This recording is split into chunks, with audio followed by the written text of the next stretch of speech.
inakupa changamoto wewe kujenga mahusiano na watu wengine. Na hii inatokana na kwamba kwanza ni ngumu kwako wewe kuamini watu wengine. Na hii inatokana kwamba kama utotoni mwako ulipitia ukatili, unyanyasaji kwa watu uliowaamini, watu wa karibu au hawakufikia mahitaji yako, ili kutengenezea imani kwamba watu sio wa kuamini na ulimwengu sio salama. Kwa hiyo kama ulijenga dhana hii, ni ngumu sana kuweza kuamini watu wengine na kujenga mahusiano.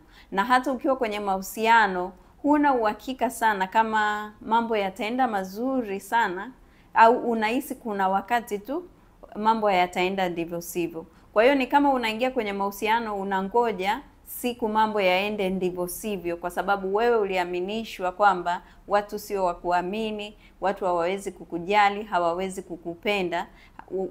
Watafanya hivyo lakini kuna wakati watakuumiza. Kwa hiyo kuwa na dhana hii inaleta changamoto nyingi katika mahusiano. Kama uko kwenye mahusiano, kwa sababu hata wakati unatendewa vizuri, wakati mtu anajaribu kuwa karibu na wewe, anakupenda, anakujali, wewe unakuwa na mashaka zaidi na unajaribu kumpush away ili wewe usijiue attached naye, kwa sababu una hofu kwamba atakuacha ama ataleta shida na atakufanyia usaliti ambao pengine unakumbuka ulifanyiwa, na hii itaweza kukuumiza. Kwa hiyo hii inakuwa ni ngumu sana wewe kuendelea kuform haya mahusiano. Kama hujaingia kwenye mahusiano, inakuwa ni changamoto sana kufanya maamuzi kufanya hivyo, kwa sababu ya uoga kwamba je, unaweza kumwamini huyu mtu au simwamini. Kwa hiyo unaweza ukaa kwenye mahusiano wewe either unajaribu kukaa uko kwenye mahusiano lakini unakaa mbali, ama unakuwa kwenye mahusiano kuna wakati unakuwa mzuri, mnapendana, mnaenda vizuri, ila kuna wakati kama unabadilika hata bila jambo lolote kuletewa shida.